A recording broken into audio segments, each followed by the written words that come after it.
नमस्कार दोस्तों, जयतु भारतम जयतु संस्कृतम। आप सभी का स्वागत है आपके अपने YouTube चैनल देववाणी संस्कृत संस्थान में।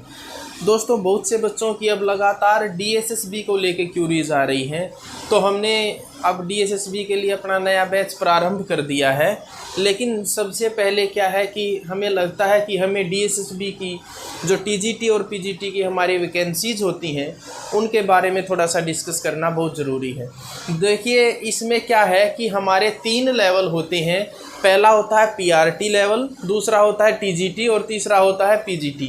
एक बार इनको देखिए, क्या है कि पहला है हमारा PRT, दूसरा है हमारा TGT और तीसरा हमारा है PGT।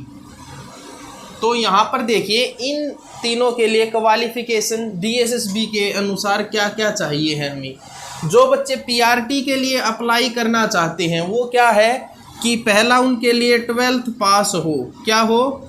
12th बेस ये एग्जामिनेशन होती है और उसके बाद वो बच्चे एजुकेशन इन एलिमेंट्री से 1 साल का डिप्लोमा, यानी कि जो आप JBT वगैरह हरियाणा में करते हैं वो इस तरह का कोई डिप्लोमा उनके पास हो। प्लस में क्या हो? JBT हो। प्लस में क्या हो? तीसरा पॉइंट ये है कि उनका CTET का लेवल 1 क्लियर हो। क्या हो? CTET का लेवल 1 जो लेवल है वो क्या हो? क्लियर हो। देखिए भाई, ये बात थी हमारी PRT की, भाई 12th पास हो, JBT हो और CTET का लेवल 1 क्लियर हो। अब बात करते हैं हम TGT की। TGT के लिए क्या है कि आप ग्रेजुएट हों। सबसे पहले क्या है कि आप ग्रेजुएट हों। दूसरी बात आपके लिए क्या है कि आपकी B.Ed क्लियर हो। क्या हो? B.Ed क्वालिफाई हो आप। और तीसरी आपके लिए क्या है कि जो आपका CTET है उसका टायर 2 यानी कि लेवल 2 जो है वो क्या हो? क्लियर हो। ये आपके TGT के लिए भाई क्वालिफिकेशन रखी गई है ना। जो बच्चे TGT के लिए करना चाहते हैं उनके लिए ये है। अब देखिए दोस्तों कि PGT वालों के लिए क्या है। PGT में आपके लिए क्या है कि मास्टर्स होनी चाहिए। क्या होनी चाहिए? MA होनी चाहिए आपके विषय से। प्लस में आपकी B.Ed भी होनी चाहिए। क्या होनी चाहिए? मास्टर्स होनी चाहिए और B.Ed होनी चाहिए। इसके साथ ही जो CTET होता है ना, देखिए दोस्तों, CTET के 2 ही लेवल हमारे DSSB में होते हैं। तो PGT वालों के लिए ये छूट है कि उनका CTET हो या ना हो, कोई अनिवार्य नहीं है। उनके लिए बस B.Ed और MA होनी चाहिए जिस विषय से वो एग्ज़ाम दे रहे हैं। ठीक है, ये बेसिक था हमारा जो टीचिंग के उसमें जा रहे हैं और ये 3 एग्ज़ाम देना चाहते हैं। अब उसके लिए ये था भाई। अब देखिए कि इनका एग्ज़ाम में आता क्या, पैटर्न क्या क्या है वो और देख लीजिए एक बार आप। बाकी आपको बता दें कि अभी आपकी TGT की भर्ती की अभी 4-5 दिन पहले ही लगी हैं और हमारा जैसे कि विषय हमारा संस्कृत है, उन बच्चों के लिए बताएं कि बहुत सारी वैकेंसीज खाली गई हैं। लगभग जो आधी वैकेंसी हैं वो खाली गई हैं। और वो क्यों जा रही है भाई, उसके लिए एक बहुत ही ज़रूरी बात ये है कि हमारा जो संस्कृत विषय के बच्चे हैं ना, हमारा क्या सब्जेक्ट है भाई? संस्कृत है। और यहाँ पे बच्चे किस चीज़ में मार खा रहे हैं कि जो एक बार बता देता हूँ मैं, DSSB में क्या है, हमारे 2 लेवल बनाए गए हैं इन्होंने पेपर के। क्या बनाया है? एक पेपर का 1 और एक पेपर का 2 पार्ट बनाया है। TGT और PGT दोनों के लिए देखिए आप। तो पेपर 1 जो होता है ना हमारा, वो होता है कॉमन एग्ज़ाम। क्या होता है? कॉमन होता है। और जो पेपर 2 होता है ये होता है आपका सब्जेक्ट से रिलेटेड, आपका जो भी सब्जेक्ट है उससे रिलेटेड।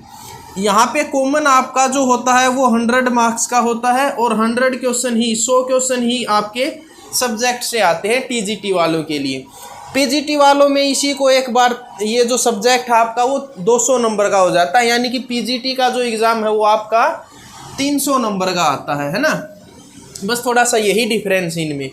तो आज आपके लिए जो मुख्य बात है वो ये है देखने की कि भाई जो कॉमन एग्ज़ाम है ना उसमें हमारे बच्चे एलिजिबल नहीं हो पा रहे। भाई ये बहुत ही दुखद आपके लिए समाचार है कि कॉमन जो आपका है पेपर 1, इसमें बहुत ही बच्चे कम एलिजिबल हो पाते हैं। देखिए इसमें क्या है कि जनरल कैटेगरी वालों के लिए क्या है कि 40% यानी कि 40 क्वेश्चन लेने अनिवार्य है। 40% आपका स्कोर होना चाहिए, जबकि एससी और जो एसटी हैं उनके लिए ये परसेंटेज कितनी है, मात्र 30% है। ठीक है, तो इस वजह से एक थोड़ा सा एनालाइज किया जाए तो एससी एसटी वालों के लिए खुशखबरी भी है और वो लगभग जितनी वैकेंसी हैं वो फुलफिल भी कर पा रहे हैं, जबकि जर्नल वाले 40 नंबर लेकर आने में यहाँ पे थोड़ा सा पीछे रह रहे हैं। ठीक है, तो आप देखिए कि जो आपका कॉमन पेपर है ना उसका सिलेबस क्या क्या है, उसमें आप क्यों रह जा रहे हैं, एक बार वो देख लीजिए भाई। आपका कॉमन का मैं यहाँ पे लिख दे रहा हूँ, कॉमन में आपका क्या क्या आता है। देखो जो कॉमन आपका पेपर है ना उसमें क्या हो रहा है, आपका पहले आता है आपका मैथ, जो 100 नंबर का क्वेश्चन है उसको इन्होंने 5 भागों में बांट रखा है, 20-20 के 5 पोर्शन बना रखे हैं। ठीक है, पहला पोर्शन मान के चलो मैथ का आ गया, दूसरा आपका रीजनिंग का आ गया, ठीक है, तीसरा आपका क्या है जीएस का आ गया भाई, जनरल अवेयरनेस, इसके अंदर आपकी साइंस और एसएस वगैरह सारी आ गई। चौथा पार्ट आपका बना दिया इंग्लिश लैंग्वेज का और पांचवा आपका बना दिया हिंदी का। देखिए भाई ये कॉमन में हमारे यहाँ पर ये होता है 100 क्वेश्चन होते हैं और इनको इन पांचों में डिवाइड कर रखा है, मैथ है, रीजनिंग है, जीएस है, इंग्लिश है और हिंदी है। प्रत्येक से हमारे 20 क्वेश्चन आते हैं भाई, 20 क्वेश्चन इसके, 20 इसके, 20 जीएस से आते हैं आपके, 20 इंग्लिश के आते हैं, 20 आपके हिंदी से आते हैं। इन दोनों से आपको ये है कि 5-5 नंबर के पैराग्राफ भी आपके आते हैं गद्यांश, जो कि हमारे लिए इजी हो जाते हैं। दूसरी सबसे बड़ी मेन बात यहाँ पर क्या है कि डीएसएसबी के अंदर हमारी नेगेटिव मार्किंग होती है।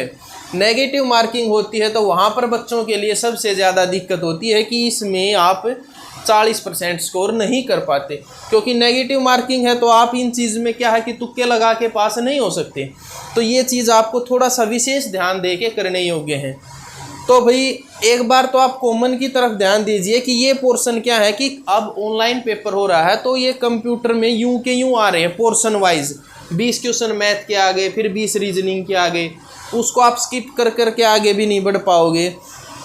तो इस तरह से आपको करना। देखो आपको मेरे ख्याल से सिलेबस सभी को समझ में आ गया है।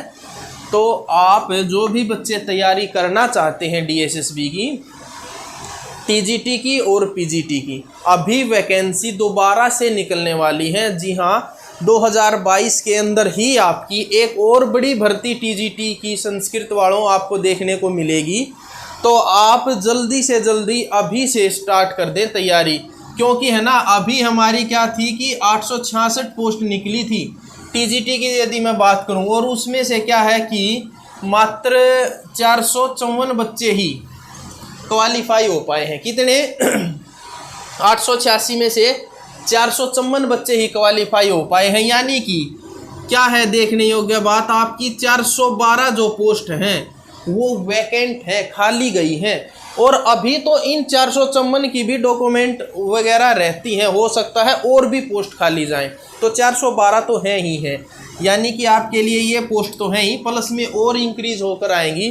तो उम्मीद है कि आपकी 600 प्लस वैकेंसीज यहाँ पर देखने को मिल जाए आपको। तो जल्दी से जल्दी आप तैयारी में लग जाएं, क्योंकि आपकी यहाँ पर डीएसएसबी के साथ साथ केवीएस की वैकेंसीज भी आपकी आने वाली हैं। भाई केवीएस वाले बच्चे हैं ना 2 साल से इंतज़ार कर रहे हैं, कोविड के चलते केवीएस की ना 21 में भर्ती हो पाई और ना ही 22 की अब तक कोई वैकेंसी आई है। तो डीएसएसबी और केवीएस दोनों में टीजीटी और पीजीटी की वैकेंसीज भरमार आने वाली हैं। जो भी बच्चे तैयारी करना चाहते हैं वो तैयारी में जुट सकते हैं, और जिनको मदद हमसे चाहिए वो हमारा भी डीएसएसबी और केवीएस का बैच स्टार्ट हो चुका है। तो देववाणी अपने संस्कृत संस्थान में आके जिस बच्चे को चाहिए वो ऑनलाइन और ऑफलाइन दोनों तरह से हमसे जुड़ सकता है और क्लासेज ले सकता है। तो वही जल्दी से आप अपनी तैयारी शुरू कर दीजिए। तो आज के लिए इतना ही, धन्यवाद।